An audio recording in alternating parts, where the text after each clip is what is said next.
Maka Ibnu Hajar Al-Haytami keperah dalam kitab Tufah jilid 10 kan, meninggalkan belajar ilmu adalah dosa besar. Tapi baik salam hum, yang dosa besar tinggai belajar ilmu yang farduin. Artinya hansah ni sembahyang tanpa ilmu tersebut. Hansah ni puasa tanpa ilmu tersebut.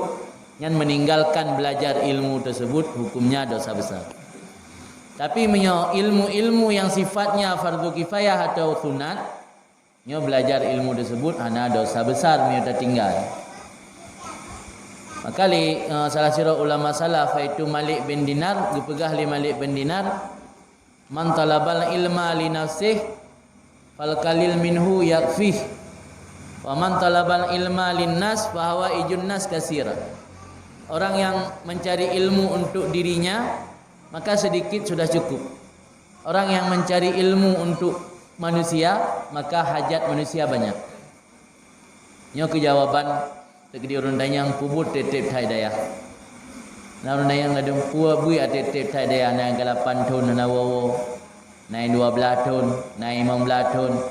Nai yang kali kawin balik dalam daya ya betul 20 tahun daya na wowo.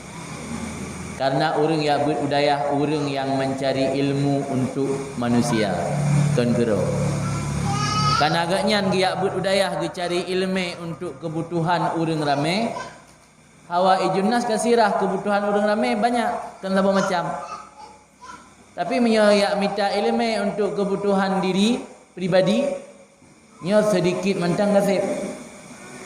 Orang yang berbudaya, dia didik le gurai di dayah supaya agak anjek ke ulama.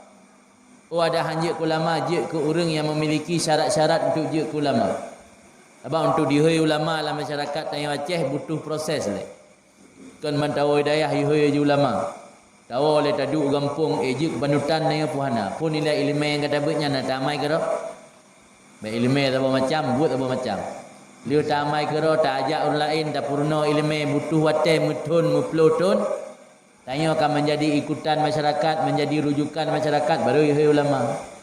Jadi yang produk hidayah kan ulama, orang yang memiliki syarat-syarat je ke ulama. Untuk je ke ulama butuh proses kan yang dalam lapangan, kan menan-menan je ke ulama. Jadi maka butuh watai yang trip. Hasil ya abu bitun watun untuk syarat-syarat mengaji ke ulama. Beda punya ilmu untuk farduin. Ilmu untuk farduin yang memadang dengan tabut pengajian mingguan, pengajian malam Jumaat, titik Jumaat. Karena dalam kitab Ihya pun dijelaskan ketika sirah urang kabalik yang pun tat wajib terjih belajar ilmu cara untuk wudu ile. Ini kaidah memada sembahyang baru cara sembahyang. Jadi kan menan kabalik langsung maju mulai belajar dari bab taharah, bab zakat, bab puasa, bab haji ana. Baru wajib meruna bab zakat utai harta. Wajib meruna bab haji nyo ka wajib haji waktu. Hana wajib haji hana wajib meruna ilmu tentang haji. Tapi menyo sembahyang dan cara berwudu, cara tung aurat nyo hana gekalan kepada bena harta, hana gekalan kepada bena kemampuan.